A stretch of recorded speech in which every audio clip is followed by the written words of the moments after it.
podcast powered by American Muslim Today, the non-profit media platform. I'm your host, Rifat Malik. Today we are looking into a shock report that's been making waves across the pond in the UK. It's titled GB News, a snapshot of anti-Muslim hate, and it's a groundbreaking 2-year analysis released by the Centre for Media Monitoring, or CFMM. GB News is a popular British free-to-air, opinion-oriented television and radio news channel. On December the 12th, CFMM published its findings with a distinguished panel, which included Baroness Saeed Awasi, Stuart Purvis, a former ITN executive and Ofcom regulator, and Gavin Esler, an award-winning broadcaster. GB News mentioned Muslims or Islam over 17,000 times in 2 years. That's nearly 50% of all mentions across all UK news channels. The report highlights patterns of misinformation, far-right rhetoric, and an alarming obsession with portraying Muslims through a lens of suspicion and hostility. For instance, during the summer riots, 62% of coverage framed Muslims as perpetrators rather than victims, while mosque attacks got barely a mention. And when it came to Islamophobia, GB News referenced it 1,180 times, more than half of all mentions by UK broadcasters. Zahra Mohammed, Secretary General of the Muslim Council of Britain, didn't mince her words in response to the report. She described it as a deeply concerning pattern of bias and misinformation. She called out GB News for fueling hatred and dividing Britain further. She directly urged Ofcom, the government-approved regulatory and competition authority for broadcasting and telecommunications, hold GB News accountable, restore fair reporting, and rebuild public trust. However, GB News has hit back. It labelled the report inaccurate, defamatory, and a threat to free speech.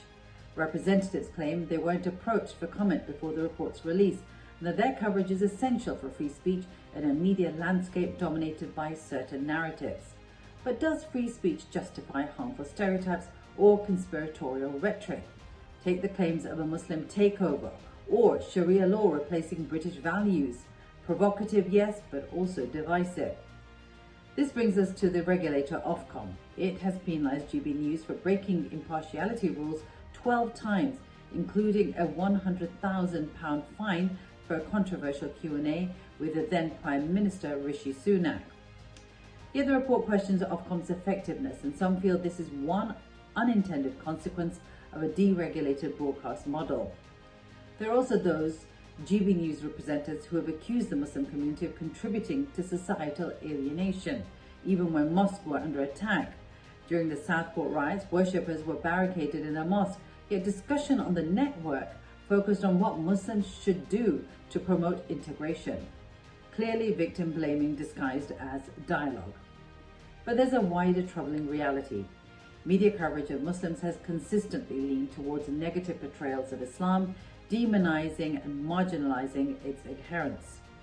That's the findings of a report published in 2022 from The Conversation, part of the Associated Press, which was based on research by political scientists Eric Blyk and A. Moritz van der Veen. Analysing 784,000 articles from the US, UK, Canada and Australia, they found entrenched bias against Muslims. Even more troubling, 87% of discrimination coverage focused on anti-Semitism, while just 13% addressed Islamophobia. Why is this worrying? A 2007 Pew Research Center survey showed that people's negative views of Muslims were largely shaped by what they read and heard in the media. And it gets deeper. Communications scholar Muniba Salim and her colleagues found that media exposure led directly to stereotypical beliefs, negative emotions, and even support for harmful policies toward American Muslims. Communication scholars Saif Uddin Ahmed and Jorg Mattis reviewed studies conducted between 2000 and 2015. Their conclusion? Muslims were repeatedly framed negatively, and Islam was frequently depicted as violent. This is deeply concerning, not just for Muslims, but for all right-thinking people who may be oblivious to the pernicious ways in which the media manipulates their beliefs, emotions, and even public policy. The need to hold the press accountable and demand fair and balanced reporting has never been more urgent. Thanks for listening and tuning into the Muslim Viewpoint. If you value our public service journalism, please support our non-profit 501c3 by following us on social media at American Muslim Today or donating at AmericanMuslimToday.com. And before you go, don't forget to hit that subscribe button. Until next time, I'm Rifat Malik.